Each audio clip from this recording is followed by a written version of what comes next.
Once, in a quiet little village surrounded by green fields, lived a kind old man whom everyone admired.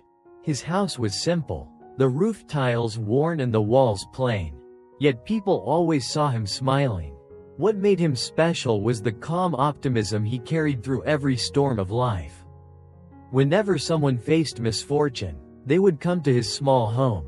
He never turned anyone away, always listening with patience, offering advice so simple yet so deeply comforting that people left with lighter hearts. To the villagers, he was like a glowing lantern, guiding them through their darkest nights. One evening, as the golden sun sank behind the fields, a young woman came to visit him, burdened by worries, failed harvests, troubles at home. She could no longer find joy. Seeing the old man sitting serenely on his porch, she asked, "Sir, why are you always happy? Life is full of hardship. Yet I've never seen sadness on your face. How do you do it?" The man smiled, his face lined with age, his eyes gleaming as though holding a secret. He began softly, "When I was young, I was just like you. I had a wife and children. We were poor, but our days were warm.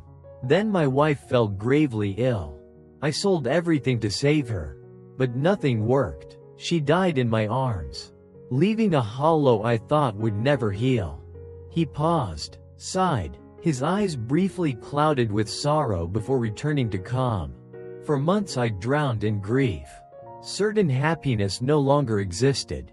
But then I realized, if I let sorrow consume me, what would become of my children? They needed me strong, and so I understood. Happiness is not about what we have or lose, but about how we choose to see life."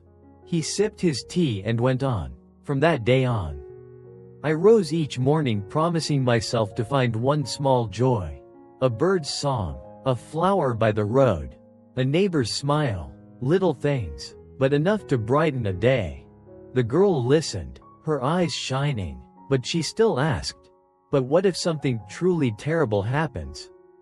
Could you still keep your joy?" The old man nodded gently. "Not easy, child, but I remind myself, everything passes. No matter how great the tragedy, time carries it away. Instead of living in pain, I choose to see what I still have, my children, my friends, my health, and above all, the gift of being alive. Happiness is a choice, and I choose it." His words echoed in the stillness, and the young woman felt as if she had found a path out of her despair. She realized happiness had never left. It was simply hidden in the simplest things. After hearing his story, she sat quietly, his words knocking gently at her heart. For so long, she had let sadness fill her mind, forgetting all the goodness still around her. From that day on, she tried his way. Each morning she sought one small joy. A bird's song, a flower's bloom, her mother's smile. Gradually, her spirit grew lighter. Others in the village, hearing the old man's story, also began to change. One by one, they learned to cherish the small wonders of life. And soon the whole village was warmer, happier, brighter, all thanks to the old man, who used his own trials to show them the way to happiness. Life is never entirely rosy, nor wholly dark. It is how we choose to see it that shapes our joy or sorrow. When we learn to treasure the simple things and remind ourselves that everything will pass, we find peace. Happiness is never far away, it lives in every smile, every sunbeam, every blossom. All we need is to open our hearts and choose it.